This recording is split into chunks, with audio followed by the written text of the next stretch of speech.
저는 오늘 로마서 7장 21절에서 25절까지의 말씀을 가지고 곤고한 사람에게 임한 성령이라는 제목으로 여러분과 함께 은혜 나누기 원합니다. 많은 사람들은 종종 이렇게 생각합니다. 믿음이 아주 좋은 그런 사람들은 삶 속에 갈등이 없고, 그리고 또 하나님을 크게 경험한 사람은 흔들리지 않을 거라고 생각합니다. 그런데 그렇지 않다는 것입니다. 아무리 믿음이 좋은 사람이라 할지라도 살아가는데 다 갈등이 있고 넘어질 때가 있다는 것입니다. 성경에도 보면 많은 믿음의 사람들의 이야기가 나오는데, 그들도 하나님을 크게 경험하고 정말로 큰 믿음으로 놀라운 일들을 행하지만 그런 후에도 그들은 여전히 갈등하고 넘어지는 모습을 발견하게 된다는 것입니다. 열왕기상 18장을 보면 갈멜산에서 선지자 엘리야가 이 바알과 아세라 선지자들을 대항하여서 850명의 그 바알 선지자들을 대항하여서 이렇게 대결하는 장면이 나옵니다. 엘리야가 기도할 때 하늘에서 불이 떨어져서 그 엘리야가 세운 제단에 모든 재물을 다 태우고, 그리고 그 흥건하게 부어둔 물을 다 태워서 다 증발시켜 버렸다는 것입니다. 그러므로 말미암아 그 기적을 통해서 우와, 야훼만이 하나님 참 하나님이시다라는 사실이 온 백성 앞에 드러나게 됩니다. 그 장면에서 나오는 엘리야는 너무나 담대한 모습을 가지고 있습니다. 너무나 멋있는 모습입니다. 하나님이 살아계시다는 그런 확신으로 가득 차서 하나님이 기도할 때 하늘에서 불을 내려주실 거라는 그런 확실한 믿음을 갖고 있었습니다. 정말 담대하게 그 바알의 850명의 선지자들과 맞서서 싸울 정도로 정말 하나님이 살아서 역사하신다는 것을 확실히 믿고 담대한 그런 모습의 소유자였다는 것입니다. 그런데 바로 다음 장을 읽어보면 어떤 일이 일어나냐? 이 바알 선지자들을, 그래서 이거 다 가짜 우상신이라고 다 이 선지자들을 죽여버립니다. 그러니까 그 여왕, 그 제사장들을 데리고 왔던, 그 선지자들을 데리고 왔던 여왕 이세벨이 화가 나가지고 네가 감히 내 선지자들을 죽여? 그러더니 너도 그들처럼 너도 내일 내 손에 죽을 거야. 이렇게 엄포를 내립니다. 엄포를 내리니까 그 얘기를 듣자마자 엘리야가 겁을 턱 먹고서는 광야로 도망갑니다. 광야에 도망가서 아이고 지쳐가지고 그 로뎀나무 아래 앉아서 하나님께 이렇게 기도를 합니다. 야훼여, 이제는 넉넉하오니 내 생명을 거두어 주십시오 라고 기도합니다. 그런데 이게 무슨 말이냐? 하나님, 저 할 만큼 했으니까 이제 이세벨이 저 죽인다고 하는데 저 이제 더 이상 험한 꼴 당하지 않게 저를 좀 죽여주시면 안 되겠습니까? 이렇게 얘기하고 있는 겁니다. 지금 날 좀 죽여달라고 하나님께 얘기하고 있는 겁니다. 아니, 어제까지만 해도 그 갈멜산에서 막 담대한 모습으로 하나님께서 막 불을 내리실 거라는 그런 확신을 가지고 그랬던 엘리야인데 그 믿음 다 어디 가고 지금 이세벨 그 이세벨 여왕 그까이 여잔데 그냥 자기가 하나님 이렇게 하나님 뜻대로 행한 거를 그걸 가지고 지금 이세벨 여왕이 협박하는데 그거를 그럼 불을 떨어뜨려 가지고 그냥 해도 모자랄 판에 지금 그렇게도 충분히 할 수 있는 믿음의 소유자였는데 갑자기 그 여왕이 너도 그들처럼 내가 죽여버린다 그 얘기에 겁이 덜컥 나가지고 지금 광야에 도망가서 하나님 나 좀 죽여주십시오 하고 있는 이런 꼴을 성경에 그대로 기록했다는 것입니다. 여러분 보세요. 어제까지만 해도 그 능력의 그 큰 믿음에 하늘에서 하나님이 살아서 역사하신다는 그 믿음을 갖고 있던 엘리야였는데 그 엘리야도 시험에 들더라는 겁니다. 자기 삶에 어려움이 다가오고 협박이 다가오고 뭔가 자기 위협적인 일이 생기니까 광야에 도망가서 하나님 나 좀 죽여달라고 그런 연약함이 보이더라는 겁니다. 그런데 저는 이게 더 놀랍더라고요. 그 하늘에서 불을 떨어뜨리는 것도 놀랍잖아요. 근데 그 믿음의 소유자가 하루아침에 벌벌벌 떨면서 광야에서 하나님 나 좀 죽여달라고 갑자기 겁쟁이가 된 모습이 더 놀랍더라고요. 그러면서 전 이게 그렇게 은혜가 되더라고요. 이게 은혜가 돼요. 은혜가 돼. 그냥 막 어제까지는 막 하늘에서 불을 떨어뜨리는 그렇게 막 멋진 모습이었는데 하루아침에 그 이세벨 여왕이 죽인다 그러니까 도망가서 그냥 막 연약함을 가지고 하나님 날 좀 죽여주세요 라고 하는 그런 모습이 은혜가 되더라는 겁니다. 위로가 되었습니다. 저도 이렇게 신앙생활을 하다 보면은 목사임에도 불구하고 막 넘어지고 실패하고 좌절할 때가 있습니다. 목사인데도 죄를 짓습니다. 목사는 죄 안 지을 것 같다고 그러시는데 제가 고백합니다. 목사도 죄 짓습니다. 막 이렇게 죄 짓고 그러면 저도 자신이 너무 괴롭습니다. 자신이 너무 괴롭고, 나는 왜 이렇게 믿음이 연약한가? 나는 왜 이렇게 부족한가? 뭐 이런 생각이 드는데, 아니, 이렇게 하늘에서 불을 떨어뜨린 엘리야도 그냥 그 다음날에 이세벨이 죽인다 그러니까 하나님 나는 뭐 죽여주세요. 그런 모습을 보고 저도 위로가 되더라는 겁니다. 이게 왜 위로가 되더라는 겁니다. 크게 하나님을 그렇게 크게 경험한 사람도 삶 속에서 갈등이 있고 넘어지더라는 겁니다. 연약한 모습이 있더라는 겁니다. 시험에 들게 된다는 것입니다. 또한 성경 인물이 아닌 역사 속의 인물 중에서도 종교개혁자 마틴 루터도 굉장히 큰 믿음의 소유자였습니다. 당시 카톨릭이 엄청 부패하였는데 그 부패한 카톨릭에 맞서서 혼자 이 종교를 개혁하겠다고 그냥 혼자서 맞섰던 사람이 바로 이 마틴 루터였습니다. 그 카톨릭의 그 썩어 빠진 그 제도들을 막 고치겠다고 항상 막 믿음으로 기도하고 막 견디고 그랬던 사람인데 그 사람이 어느 날 갑자기 시무룩하게 집에 들어오는 겁니다. 집에 들어와서 그냥 거기 앉아서 시무룩하게 있는 겁니다. 그 모든 교황들과 모든 종교자들이 자신을 향해서 막 비난하고 막 이 사람은 가짜다, 이 사람 이단이다 막 이렇게 쏘아붙이고 그러니까 자기가 의지할 데도 없으니까 그게 너무 힘든 거예요. 마틴 루터가 얼마나 힘들었겠습니까? 혼자서 자기가 그 많은 종교자들 지도자들과 싸우면서 종교를 개혁한다는 게 쉬운 일이었겠습니까? 그래서 너무 그게 힘들어서 지치고 낭망하고 있는 거예요. 그러니까 그 남편의 모습을 본 아내 크리스틴이 어떻게 하냐? 방에 들어가서 모든 옷을 장례식장 가는 그런 복장으로 샥 갈아입습니다. 그래가지고 이렇게 탁 복도로 나옵니다. 나오니까 그 모습을 보고선 마틴 루터가 아니 지금 가족 중에 누가 상당한 사람이 있습니까? 이렇게 물었습니다. 그러니까 그 아내 크리스틴이 네 있습니다. 가족 중에 상당한 사람이 있습니다. 그러니까 아니 그게 누구란 말입니까? 지금 당장 가야 되는 거 아닙니까? 도대체 누가 상을 당했습니까? 이렇게 말하니까 그 아내 크리스틴이 이렇게 대답했다고 합니다. 우리 아버지 하나님이 돌아가셨습니다. 죽으셨습니다. 이렇게 답했더래요. 그러니까 이 마틴 루터가 갑자기 이 책상을 빵 친, 아니 당신 그게 무슨 말이냐고. 도대체 어떻게 그 전지전능하신 하나님이 죽을 수가 있냐고, 어떻게 당신 입에서 그런 얘기를 할 수 있냐고 막 화를 내더랍니다. 그러니까 그 얘기를 다 듣고 나서 그 아내 크리스틴이 이렇게 얘기했다고 합니다. 당신이 근심하면서 걱정하는 걸 보니까 하나님이 죽었다는 생각이 들더라고요. 하나님이 정말 아직도 살아계시다면, 그 하나님이 우리와 함께 하신다면 우리가 근심할 거 걱정할 게 무엇이 있겠습니까? 라고 이야기를 탁 했더니 마틴 루터가 그 말에 팍 충격을 받아가지고 그렇구나. 하나님이 살아계시는데 내가 뭘 걱정하냐? 하나님이 나와 함께 하시는데 내가 뭘 걱정하냐? 하고 다시 용기를 얻어서 그 종교개혁의 깃발을 끝까지 꽂을 수 있었다라는 그런 예화가 있습니다.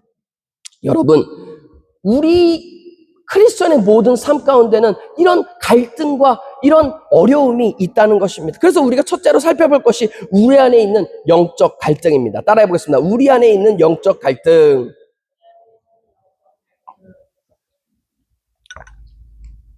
여러분, 믿음의 거장들도 무너질 때가 있었다는 것입니다.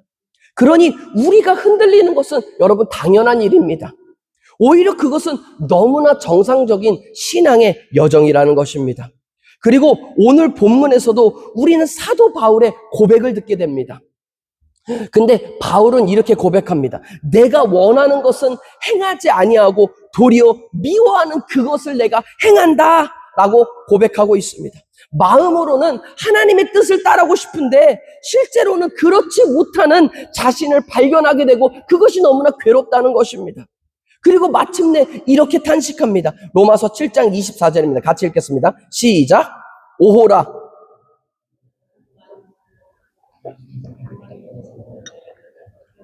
여러분, 이게 누구의 고백입니까? 그 열정이 엄청나고 다메섹 도상에서 예수님을 만나서 완전 변화되어서 온 유럽을 다니면서 복음을 전도했던 사도 바울의 고백이 바로 이 고백이라는 것입니다. 사도 바울 어떤 사람이냐? 그 손수건만 얹어도, 손수건만 누가 이렇게 가져다가 그 손수건만 병자한테 얹어도 그 병자가 나았던 그런 사람입니다. 그리고 또 다니는 모든 것마다 교회를 세우고 정말 복음을 열심히 열정으로 전도했던 그런 사도 바울의 고백이 바로 이 고백이었다는 것입니다. 우리가 보기에는 완전해 보이는 그런 신앙의 사람도 자신의 연약함 앞에 이렇게 무너진다는 것입니다. 여러분, 이것이 바로 성도의 현실입니다. 우리는 구원받았지만 여전히 죄와 싸우고 있는 그런 존재라는 것입니다. 우리는 의롭다 하심을 받았지만 여전히 죄와 전쟁 중에 있는 사람들이라는 것입니다. 아무리 큰 믿음의 사람이라 할지라도 그런 사람도 다 넘어지고 쓰러지고 시험 들고 좌절 속에 탄식하게 된다는 것입니다. 그런데 우리가 살펴볼 것이 무엇이냐? 이런 영적 갈등의 의미입니다. 그래서 두 번째로 우리가 살펴볼 것은 영적 갈등의 의미입니다. 따라해보겠습니다. 영적 갈등의 의미. 여기에 중요한 사실이 하나 있습니다. 중요한 사실이 뭐냐? 우리 안에 이러한 갈등이 있다는 것은 어떻게 보면 좋은 신호입니다. 왜냐? 갈등이 있다는 것은 우리 안에서 싸우고 있다는 것이고, 싸우고 있다는 것은 우리 안에 생명이 있다는 뜻이기 때문입니다. 제가 사실 지난주에 지금 뭐 목소리도 들어보시면 아시겠지만 감기로 많이 아팠어요. 그래서 프랑스 감기 엄청 세더라고요. 네? 프랑스 감기 호되게 지금 제가 신고식을 치르고 있는데 저도 며칠을 누워 있었는지 모릅니다. 며칠 동안 누워 있으면서 다시는 안 걸리겠다 이렇게 하고 다짐을 할 정도로 생각을 했는데, 근데 생각을 해보면 제가 이제 누워서 이렇게 쉬면서 생각도 해보면 저도 생각을 해보면 살면서 저도 그래도 많이 아팠던 것 같습니다. 저도 이제 아프리카에서 10년 정도 살았는데 아프리카에 살면서 꼭 1년에 한 번은 큰 어떤 병치레를 했어요. 1년에 한 번. 1년에 한 번꼴로 말라리아나 아프리카라 말라리아 이런 게 많습니다. 말라리아, 그리고 장티푸스. 워낙 더운 나라고 맨날 이게 음식도 조금 부패하고 그러니까 장티푸스 이런 것도 많이 걸립니다. 장티푸스, 그리고 감기. 이거 세 개가 돌아가면서 계속 걸리는 거예요. 그래서 1년에 한두 번은 꼭 크게 아프더라고요. 그렇게 아프고 이렇게 하는데 나중에는 이렇게 하도 아프니까 여러분 아세요? 아프기 전에 항상 몸이 신호를 보냅니다. 뭔가 콧물이 안 나와도 콧물이 이렇게 쭉쭉쭉 나온다든지, 목이 조금 칼칼하다든지, 아니면 몸이 찌뿌둥하다든지, 이런 신호를 반드시 보낸다는 겁니다. 그래서 나중에는 한 몇 년 후에 이게 매년 이렇게 아프고 그러니까 병치레를 하도 하니까 이제 알아요, 몸이. 조금만 아파도, 그래, 빨리 약을 먹어야겠다. 이거 증세가 오는 거예요. 이거 말라리아다. 그럼 빨리 말라리아 먹고, 이거 감기다. 그럼 빨리 감기약 먹고, 바로 조치를 합니다. 그렇게 되면은 좀 늦게 조치할 때보다 훨씬 수월하게 병을 지나가는 거를 알 수 있습니다. 그런데 이런 일이 벌어집니다. 우리가 조금 아플 때 그때 얻는 약을 먹어요. 그죠? 얻는 약을 먹는데 그때 약을 먹으면 더 아픕니다. 그런 경우 없으신가요? 원래 약을 먹으면 더 아프다는 겁니다. 그게 왜 그러냐면 그 약 기운이 들어가서 우리 몸 안에서 그 병과 싸우기 때문이라고 하더라고요. 나중에 테레비 보고 알았어요. 그게 원래 정상이래요. 그렇게 아픈 게 정상이래요. 원래 그러잖아요. 독감 주사 맞으면 독감 주사 맞은 날 더 아프잖아요, 사실. 예? 그런 거랑 비슷한 겁니다. 우리 안에서 그게 싸우기 때문에 더 아프다는 겁니다. 근데 금방 낫지만, 그렇게 하고 금방 더 고생 덜 하고 금방 낫지만, 어쨌든 약을 먹게 되면은 그것이 우리 몸 안에서 싸우기 때문에 더 아프다는 겁니다. 그런데 여러분, 우리가 보통 병이 걸리고 나면은 그거를 뭐라 그러냐? 한국말에서도 그거를 투병한다 이렇게 이야기합니다. 그죠? 근데 투병한다, 그 말이 무슨 말입니까? 병과 싸우고 있다 이런 말입니다. 그죠? 그 약 기운이 들어가서 우리 몸에서 병과 싸우고 있는 겁니다. 그래서 몸이 병과 싸우는 것, 이거 무슨 말이냐? 이거는 다른 말로 살아있다는 증거라는 것입니다. 여러분, 죽은 사람이 아픔을 느낍니까? 죽은 사람이 무슨 병을 느낍니까? 죽은 사람은 아픔도 병도 느끼지 못한다는 겁니다. 영적으로도 마찬가지입니다. 영적으로 죽은 사람들은 이런 갈등을 느끼지 않는다는 것입니다. 예수 믿지 않는 사람들은 이런 갈등조차 느끼지 못합니다. 여러분, 혹시 예수 믿지 않는 사람들이 기도를 안 했어, 그리고 마음이 불편해하는 거 보신 적 있으십니까? 예수 안 믿는 사람은 뭐 기도 안 해도 전혀 불편함이 없습니다. 뭐 교회 주일날 교회 빠뜨려도 전혀 불편함이 없다는 것입니다. 왜? 그 안에 지금 영적인 생명이 없기 때문이라는 것입니다. 여러분, 근데 그 생명이 무엇이냐? 오늘 이 로마서는 기록하고 있습니다. 로마서 8장 1절에서 2절은 이렇게 기록합니다. 다 같이 읽겠습니다. 시작. 그러므로 이제 그리스도 예수 안에 있는 자에게는 결코 정죄함이 없나니 이는 그리스도 예수 안에 있는 생명의 성령의 법이, 여기 보세요. 생명의 성령의 법이라고 나오잖아요. 그 생명이 무엇이냐? 바로 생명의 성령의 법이다. 성경은 기록한다는 것입니다. 여러분, 우리 모두에게 이 생명의 성령의 법이 있다는 것입니다. 하나님께서 인간을 창조하실 때 흙으로 사람을 만드시고 그 안에 뭘 불어넣으셨다고 성경은 기록하나요? 창세기 2장 7절입니다. 같이 읽겠습니다. 시작. 야훼 하나님이 땅의 흙으로 사람을 지으시고 생기를 그 코에 불어넣으시니 사람이 생명이 되니라 라고 기록합니다. 하나님께서 흙으로 사람을 만드시고 그 코에 생기를 불어넣으셨다라고 하는데, 이 생기가 무엇이냐? 히브리어로 루하라고 하는데, 이게 다른 말로는 생명의 호흡 또는 성령이라고 합니다. 이게 지금 오늘 이 로마서에서 말하는 그거 똑같은 겁니다. 생명의 호흡 또는 성령을 우리 안에 쫙 불어넣으셨다라는 것입니다. 사람의 속에 성령을 확 불어넣으시니 사람이 생명, 살아있는 영이 되었다라고 성경은 기록한다는 것입니다. 그러니까 그 구약의 말씀과 오늘 이 지금의 로마서의 말씀이 같은 이야기를 하고 있다는 것입니다. 우리 안에 생명의 성령의 법이 있다는 것입니다. 우리 안에 있는 이 생명이 있기 때문에 우리는 갈등하고 싸우게 된다는 것입니다. 여러분, 혹시 주일날 골프 치러 가는 교회 재직들의 이야기를 들어보신 적 있었습니까? 막 그럼 교회에서 막 그런 일 나면은 막 벌써 그 다음날 목사한테 전화 와요. 지금 아무개 누가 지금 주일날 예배 빼먹고 골프 갔어요. 바로 전화 옵니다. 그런데 그런 분들 이야기를 들어봤습니다. 그리고 근데 뭐 그분들 뭐 나름대로 사정이 있어요. 뭐 되게 중요한 바이어가 와가지고 주일날 날은 좋지. 이분한테 뭐 이렇게 골프 이게 약간 이렇게 이렇게 뭐 친목 위주 플러스 뭐 접대 플러스 뭐 이렇게 해가지고 이렇게 뭐 이렇게 골프를 같이 쳐줘야 되는데 적절한 날짜가 주일밖에 없더래요. 예. 그래가지고 뭐 주일날 가지고 이렇게 확 쳤다. 뭐 이런 얘기 하시더라고요. 뭐 그런 장로님의 얘기였습니다. 그리고 뭐 주일날 얼마나 날도 좋아요. 그러니까 사람들이 막 나들이도 많이 가고 하니까 주일날 식당 문을 열면은 사실 대목이에요. 그죠? 대목이고 하니까 주일 막 매출도 올라가고 하니까 주일날 어쩔 수 없이 식당 문 열어서 그 손님들 받고 했다는 뭐 어떤 집사님이나 권사님 이야기도 들어봤습니다. 네. 그런 이야기 들어봤습니다. 근데 여러분 생각해 보세요. 사실 취미로도 골프 굉장히 좋아하시는 그런 분들입니다. 그런 재직분들, 뭐 권사님이든 아니 뭐 저 장로님이든 집사님이든 뭐 안수 집사님이든. 근데 그런 분들과 굉장히 골프를 언제나 쳐도 재밌는데, 언제나 쳐도 너무너무 재미있는 그 골프인데, 주일날 골프를 치는데 너무너무 이 재밌는, 원래 평소에도 골프 자주 치시는 그런 분들이어서 너무너무 골프가 재밌는데 주일날 골프를 치는데 마음이 편하지가 않으시더래요. 네. 너무너무 재밌는 거 하고 있는데 막 신나고 해야 되는데 마음이 편치가 않으시더래요.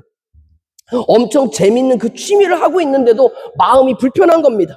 그리고 주일 식당 문을 열어서 정말 대목으로 사람들이 막 몰려들고 막 매출이 올라가는데 그 권사님 마음이 편하지가 않으시더래요.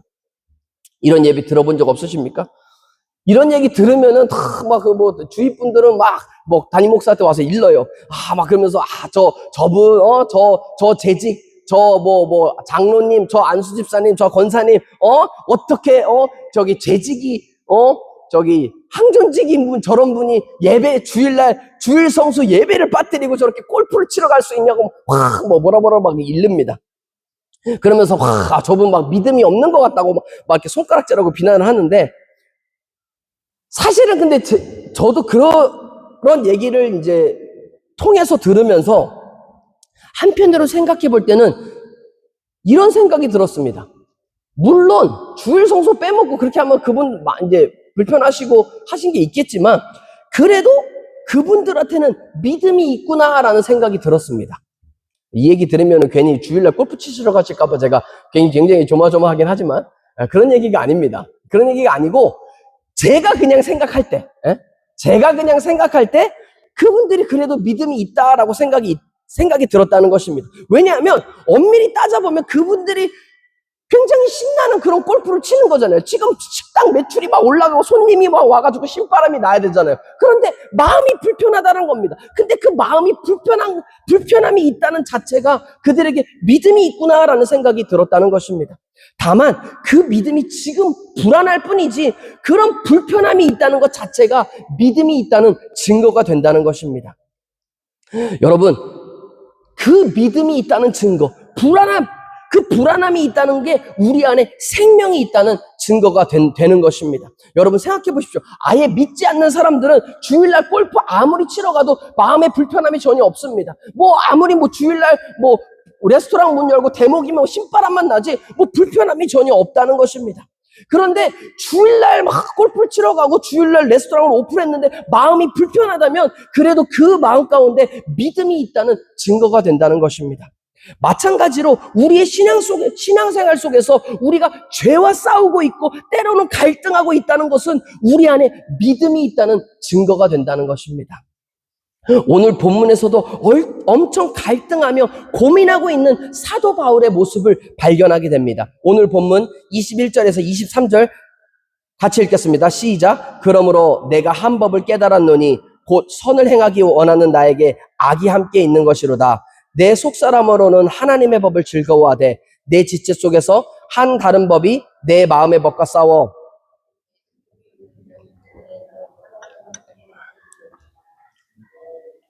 여러분 이게 무슨 말이냐? 바울은 정말로 선을 행하기 원하고 하나님의 뜻대로 살고 싶은데 그게 안 되더라는 겁니다. 내 안에 죄라는 놈이 있어가지고 그 죄라는 놈이 나를 자꾸 죄의 길로 끌고 사로잡아 가더라는 겁니다. 그러면서 바울이 뭐라고 하냐? 진짜 머리를 막 쥐어뜯으면서 미치겠다. 정말로 나는 하나님 뜻대로 살고 싶은데 이게 왜 안 되는 거냐? 그러면서 바울이 뭐라고 그러냐? 본문 24절입니다. 같이 읽겠습니다. 시작. 오호라 나는 곤고한 사람이로다. 이 사망의 몸에서 누가 나를 건져내랴. 여러분 이게 성경이니까 이렇게 고상하게 표현했는데 이게 무슨 말이냐? 막 머리를 쥐어들면서 진짜 미치겠다. 나보고 어떻게 하라는 거냐? 나 진짜 쓰레기다. 이런 말을 지금 고상하게 나는 곤고한 사람이로다 이렇게 지금 하고 여러분 성경인데 나 쓰레기다 그러면 안 되잖아요. 너무 상스럽잖아요. 그러니까 이 성경에서 나는 곤고한 사람이로다 이렇게 표현하는 겁니다. 근데 원래 이 뜻은 뭐냐? 그냥 바울이 머리를 쥐어뜯으면서 나 진짜 미치겠다. 왜 이게 안 되냐? 막 이렇게 괴로워하고 있는 겁니다. 지금 누가 이 사망의 몸에서 나를 건져낼 수 있겠냐? 그 말을 지금 하고 있다는 겁니다. 여러분 지금 이 사도 바울의 그 절규가 느껴지십니까? 이거 지금 완전 절규하고 있는 그런 장면입니다. 성경에서 오호라 나는 곤고한 사람 이렇게 표현해서 그런데 이게 지금 바울이 엄청 미치겠다라고서 지금 절규하고 있는 그런 장면이라는 것입니다. 자신은 정말로 하나님의 뜻대로 살고 싶은데 그게 안 되더라는 겁니다. 내 몸에 죄라는 놈이 자꾸 나를 악한 길로 사로잡아 간다는 겁니다. 그런데 여러분 이렇게 절규하고 있는 바울의 결론이 뭔지 아십니까? 여러분 바울은 분명히 알고 있었습니다. 자신은 스스로 이 죄의 굴레를 절대로 벗어날 수 없다는 끊을 수가 없다는 것을 깨달았다는 것입니다. 아무리 가말리엘 문화 하버드 대학 수준의 최고의 율법 교육을 받고 지식으로는 그 율법을 누구보다 잘 알고 있고 그리고 마음으로는 아무리 결단을 하고 또 결단을 해도 인간의 의지로는 이 죄라는 놈을 절대 이길 수 없다는 것을 깨달았다는 것입니다. 그것을 자기가 경험을 통해 깨닫게 된 것입니다. 그것을 어디서 할 수 있느냐? 그 절규 뒤에 그 바로 다음 절에 바울의 대사가 아주 극대화된 반전으로 나옵니다. 미치겠다 이렇게 절규하며 포효하던 바울이 갑자기 이렇게 고백합니다. 로마서 7장 25절 앞부분을 같이 읽겠습니다. 시작. 우리 주 예수 그리스도로 말미암아 하나님께 감사하리로다. 여러분 막 머리를 쥐어뜯으면서 너무 괴롭다 미치겠다 어떻게 하냐 이렇게 절규하던 바울이 갑자기 다음 절에 같은 장 다음 절에 뭐라고 하냐? 우리 주 예수 그리스도로 말미암아 하나님께 감사하리로다. 이거 너무 이상한 조울증 아니에요, 이거? 와, 막 지금 막 머리 쥐어뜯고 있는데 갑자기 우와, 하나님께 감사하리로다. 이게 말이 안 되잖아요. 근데 지금 24절과 25절에 어떤 반전이 일어나냐? 바울이 깨달았다는 겁니다. 자기의 엄청난 노력으로는 자기보다 율법을 잘하는 사람이 없고 자기는 율법에 자신이 있던 사람인데 자신의 그런 노력으로는 이 죄를 절대로 이길 수 없다는 게 깨달아졌다는 겁니다. 그리고 어떻게 하냐? 자신의 연약함을 깨닫게 되고 자신의 시선을 예수 그리스도께 돌리게 되었다는 것입니다. 예수 그리스도를 바라보기 시작했다는 것입니다. 그리고 예수님을 바라볼 때 예수님께서 생명의 성령의 법을 주셔서 그로 말미암아 넉넉히 이길 수 있도록 해 주셨다는 것입니다. 그 해결책을 찾았다는 것입니다. 여러분, 이것이 복음입니다. 복음은 네가 더 잘해야 된다. 네가 더 노력해야 된다. 넌 왜 그 모양이냐? 넌 고작 그것밖에 안 되냐? 그런 게 아니라 예수님께서 십자가에 달려 돌아가시면서 내가 다 이루었다. 내가 너를 건졌다. 내가 너를 구원했다. 그러니 너는 나를 바라보기만 하면 된다라고 하는 것이 복음이라는 것입니다. 히브리서 12장 2절은 이렇게 기록합니다. 믿음의 주요 또 온전케 하시는 이인 예수를 바라보자. 그는 그 앞에 있는 기쁨을 위하여 십자가를 참으사 부끄러움을 개의치 아니하시더니 하나님 보좌 우편에 앉으셨느니라. 요한복음 3장 16절입니다. 하나님이 세상을 이처럼 사랑하사 독생자를 주셨으니 이는 그를 믿는 자마다 멸망하지 않고 영생을 얻게 하려 하심이라. 하나님이 저와 여러분을 이처럼 사랑하셔서 우리를 구원해 주셨다는 것입니다.